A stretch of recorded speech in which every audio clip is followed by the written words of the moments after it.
Amigos, gracias por seguir con nosotros y como lo habíamos prometido hace apenas unos minutos, ya está con nosotros en el escenario de República de la Verdad, Pelegrín Castillo. Bienvenido, Pelegrín. Muy contento de encontrarme aquí en la República de la Verdad. Así es. Debutando. Gracias por la invitación. Un y placer. enviándole también un saludo al público de este espacio. Vicepresidente de la Fuerza Nacional Progresista, hay muchísimos temas de qué hablar. Nosotros conocemos la agenda en defensa de la soberanía que ha tenido este partido y su familia de manera particular, hay que decirlo. Pero yo me voy a permitir iniciar esta entrevista por preguntarle, porque usualmente los invitados, por la distancia que hay entre su silla y la mía, pues se quitan la mascarilla, pero usted ha decidido dejársela. Mira, yo sigo usando el protocolo de la mascarilla, aunque también reconozco que es incómodo, porque a mí me ha dado en 2 ocasiones el COVID. Vaya. Entonces no quiero que me dé una tercera vez. Y este es un medio, quizás el más benigno de todos los medios para prevenir que a uno le dé. Entonces, ¿Usted está vacunado ya? Lo estoy usando. No, pero estamos en ambiente cerrado. ¿No está vacunado? Yo me vacuné 2 veces. 2 veces. 2 veces. O sea que técnicamente yo tengo 4 vacunas. 2 infecciones y 2 vacunas. Bueno, sí, porque la infección le da un tiempo relativo de inmunidad. Eso conversábamos Pero precisamente yo estoy esta tratando semana por todos los medios de que no me vuelva a dar. Pelegrín, yo voy a cometer una indiscreción.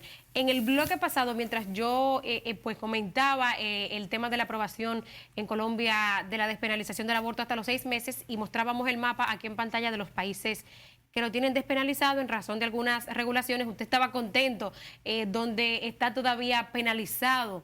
Y bueno, me edificaba un poquito sobre los antecedentes, ¿no?, de la despenalización del aborto. Vamos a compartir esa información también con nuestros televidentes antes de entrar en materia. Ciertamente, cuando tú destacabas que había una lista de países donde no estaba legalizado, no había excepciones, yo hice un gesto de satisfacción, en gran medida porque República Dominicana es de los países que resistirá por mucho tiempo lo que se puede conceptualizar como un imperialismo contraceptivo, un imperialismo antinatalista. Vaya. Me explico. Por favor.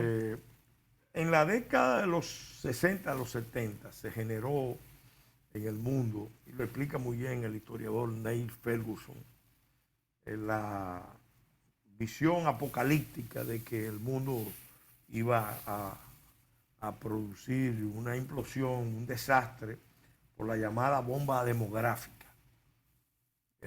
Y entonces, países muy poderosos, concretamente Estados Unidos, se puso a la cabeza, junto con los países miembros de la OCDE, de un esfuerzo por controlar y reducir las poblaciones del mundo. Hay un famoso documento llamado Documento de Seguridad Nacional 200, mejor conocido como Informe Kissinger, que pueden buscar en las redes, donde, porque ya fue desclasificado, donde en esa época se planteaba que había una necesidad de controlar las poblaciones hablaba de 15 países prioritarios, porque eran países que tenían mucha población, la población iba creciendo y al mismo tiempo eran los dueños de grandes recursos naturales, estratégicos para Estados Unidos y sus aliados. Claro. Eso lo planteó ese informe junto con la recomendación de que se promoviera esa visión de control y reducción de las poblaciones, incluyendo el aborto, pero que tenía que hacerse a través de los organismos multilaterales, de los organismos internacionales, promoviendo la visión de los derechos humanos.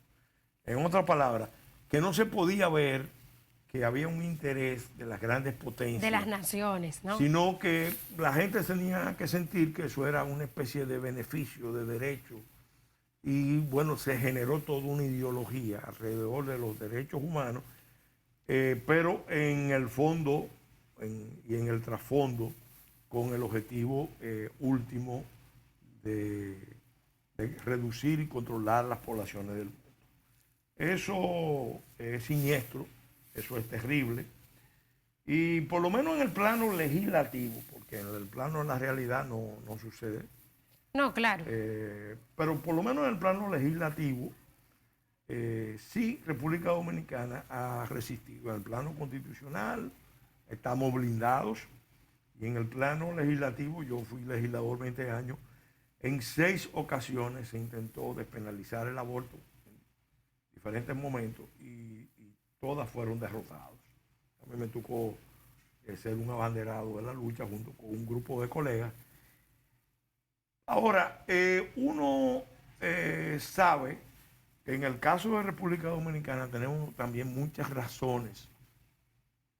No solamente el deber de levantar el valor de la vida humana desde la concepción de toda vida, sino algo todavía mucho más importante. Yo, por ejemplo, he manejado el concepto, lo vengo promoviendo a nivel internacional y nacional, de que tan importante como la integridad territorial de un país es la integridad demográfica.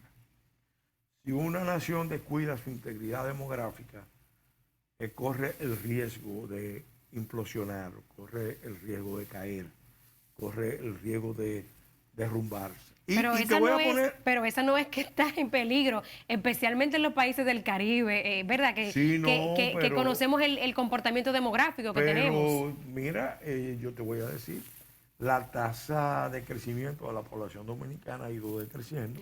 Eso es cierto. Si tú combinas eso con los flujos migratorios y lo proyectas en el tiempo, tú puedes ver en el futuro una situación realmente muy triste, porque la nación dominicana como comunidad de destino podría desaparecer. Vaya. Mira, te voy a poner otro ejemplo. Cuba. Y hay quienes se reducen solo al tema religioso cuando ponen su vista en esta discusión. Este es un tema de alta política de Estado. Mira, te voy a poner un ejemplo. Cuba, hace más de 20 años, tiene una tasa de población frisada en 11 millones. En 11 millones no crece la población y la población empieza a envejecer. Sí. Y eso termina afectando la estructura familiar, el tejido social, el capital humano. Hay países que aplicaron, el más famoso de todo es China. China sí. En el año 79 declaró oficialmente la política de un solo hijo. La famosa política de un hijo único. Eso implicaba permitir el aborto. Y eso llegó tan lejos que ya los chinos ahora, hace unos años, vieron los efectos y decidieron revocar esa política. Y empezaron ya a plantear, a permitir que en las ciudades las familias tuvieran 2 hijos, e incluso, viendo la poca respuesta de la población, empezaron a hablar de 3. ¿Por qué? Porque cuando ellos proyectan en el tiempo lo que es la estructura poblacional de ellos ya tienen un enorme problema. Claro. Rusia, cuando la Unión Soviética se derrumba, una de las razones principales para la caída de la Unión Soviética tuvo que ver, lo explica muy bien el eminente investigador, historiador francés Emmanuel Tot, tuvo que ver con la estructura demográfica de Rusia. Porque cuando empezó la Revolución Rusa,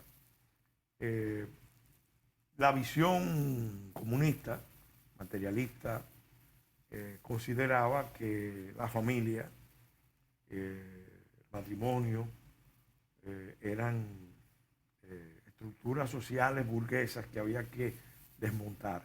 Entonces empezaron primero a fomentar las uniones libres a liberalizar el aborto, sí, a iniciar un llamado proceso de liberación de las mujeres, del patriarcado, de las estructuras tradicionales, y Rusia empezó a ver el problema demográfico que se había creado ya con Stalin y empezó a revocar toda esa política. A mediados, entre principios de los años 30 y final y antes de la guerra, ya Stalin estaba tratando de reaccionar frente a los costos humanos y a los costos nacionales de esa política. Entonces, esto no es un problema solamente de religión. Eso que ni acaba de pasar, personal. óyeme, eso que acaba de pasar en Colombia es una cosa brutal, tremenda, porque también tiene una implicación de deshumanización de la sociedad. Porque cuando las madres, ¿por qué motivo siempre habrá de un embarazo no deseado? No, yo quería entrar en esas consideraciones ya que son un poco más de términos personales para las mujeres y para las familias. Pero cuando las madres empiezan a permitir, a asumir incluso como un derecho de que pueden matar a su hijo en el vientre, eso tiene una implicación social tremenda. Bueno, yo creo que es un tema de conceptualización. Verlo así como usted lo está diciendo, matar a su hijo, pero eso es, cuando estamos hablando... a los 6 meses... Bueno, claro, a los 6 meses ya tiene otras implicaciones. Pero es el mismo. Ciertamente no hay ya no un embrión, sino un feto mucho más desarrollado. Pero yo te voy a decir, vamos a ver... cuando tú coges el código genético del embrión de una semana y el niño de 6 meses, tú vas a ver que es exactamente el mismo. Ahora, mire, ¿cuál es la diferencia? Bueno, que lo dejaron vivir.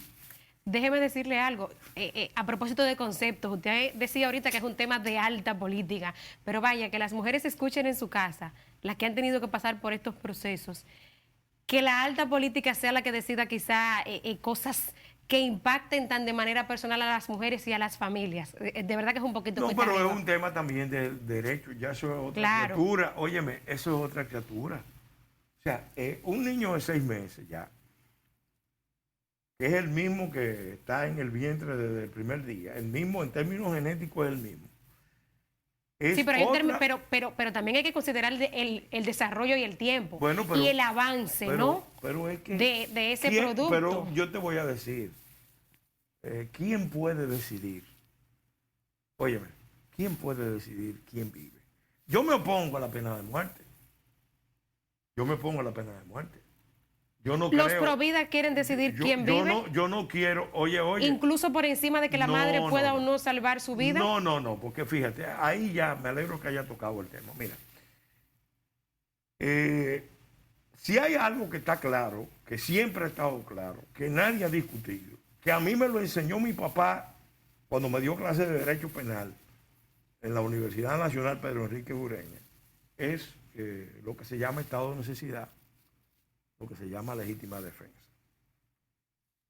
La defensa de la vida, en ciertas circunstancias, permite que se produzca la pérdida de otra vida.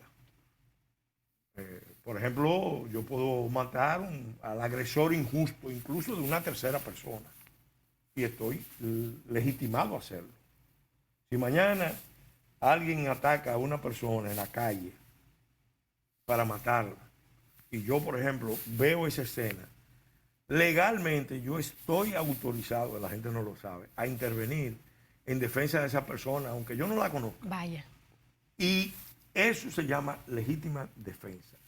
Si hay un estado de necesidad, por ejemplo, de que no se puede salvar una vida sin poner en riesgo otra vida, bueno, eso también es un estado, eso es un caso configurado, eso nunca se ha discutido.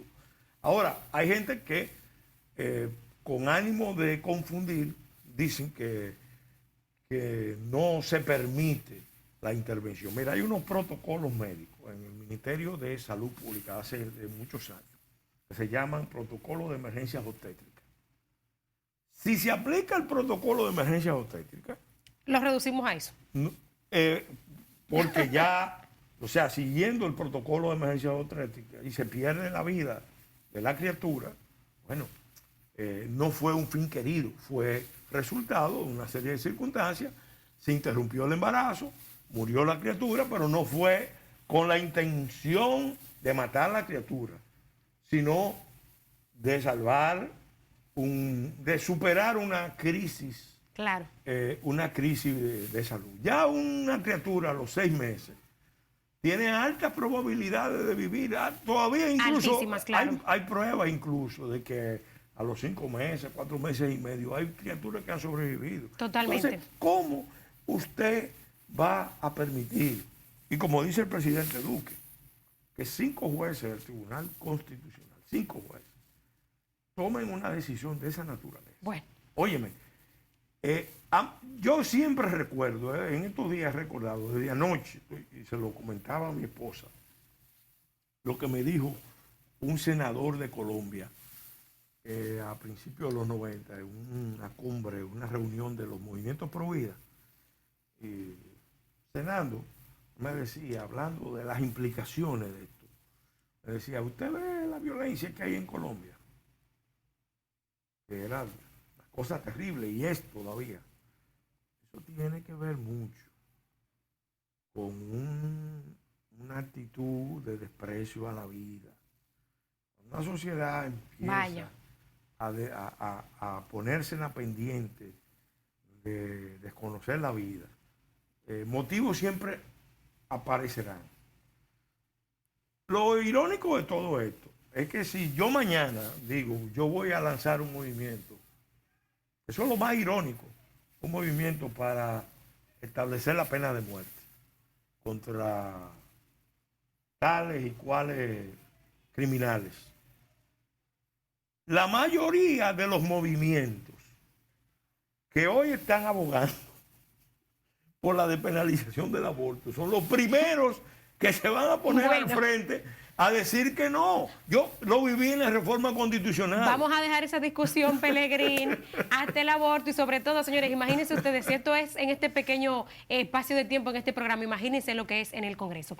Pelegrín, le voy a pedir que nos permita hacer una breve pausa para que al regreso entremos sí en el tema del muro y hablemos un poco de energía y minas. Amigos, ustedes no se despeguen.